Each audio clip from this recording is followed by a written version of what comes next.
Hi, it's me. I'm in my polytunnel. Hi. I don't know whether you watched my video of fingering flowers the other day. I should have called it fingering flowers, but I didn't. I called it.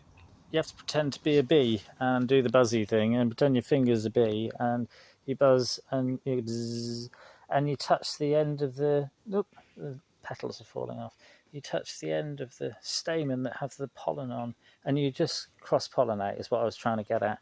And if you go over all the flowers and pretend you're a bee, and you cover, you go over the flowers, and then you go back over them, and then you get to this one. This one's a lime tree, and if you go over that, you see, that will cross-pollinate with this. This is calamansi, which is like a little orange. It's like that one there. Look. I've left one on just so that we can see what it looks like, even though it's quite old now.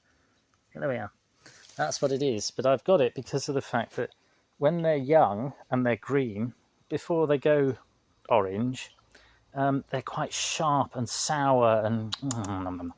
So I'm growing them for that because I like a drop of rum, only occasionally, and I haven't had a drop of rum for ages, but when I do have a drop of rum, I like to put calamansi in it. I learned that in the Philippines.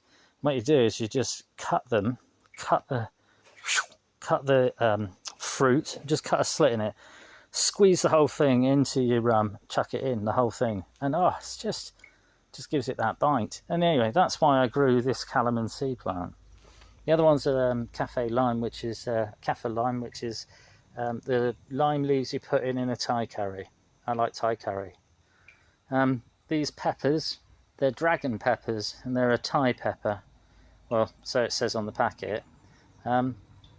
So I'm looking forward to having some Thai chilies with my Thai lime leaves and a drop of rum with my calamansi. But what I was going to say was, when you cross-pollinate, afterwards, and after all the petals have fallen off, the fruit will start to form, and I'm hoping that's one of them, but I'll show you on the lime, because you can see, look at all them.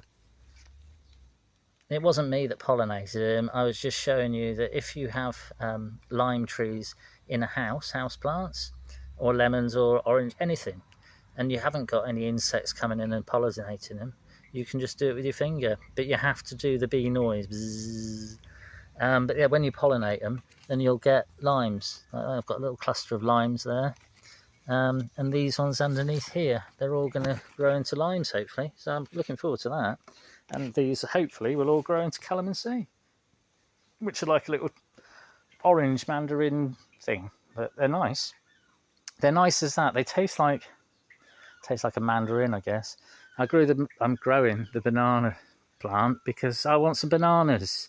And you might guess that I like avocados because I've got that huge tree, and I've got another little tree which is also an avocado, and that's because I like avocados as well. And that's the other little look, it's my baby avocado. I only put it in last year. It was just a shoot out of a stone, which is great.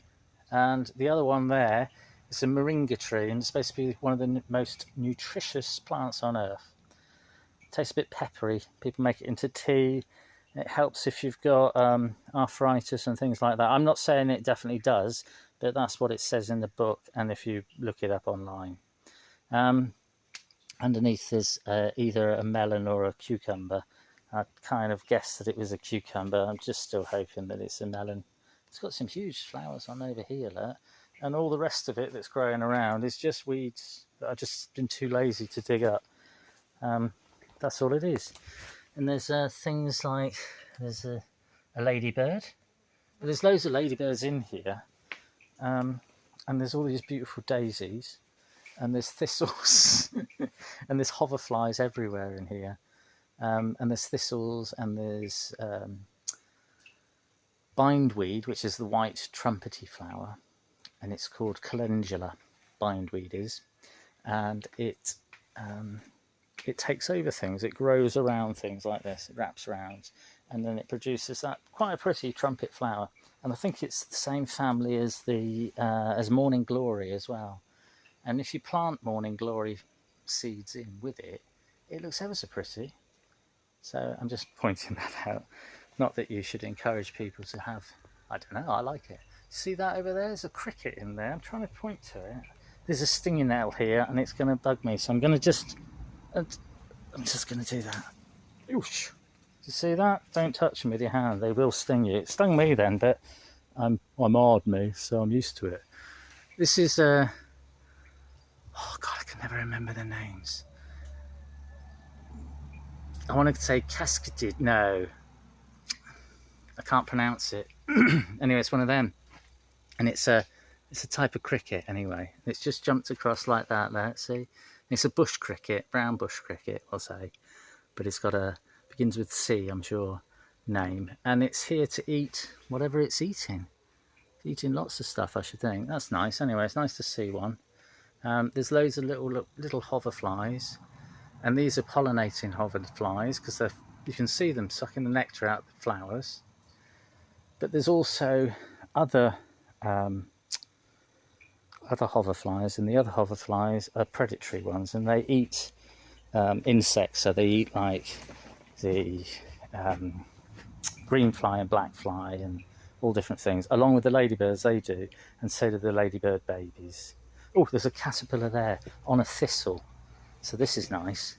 Look at that, how pretty she is. She. Hang on a minute, I'm going to get closer.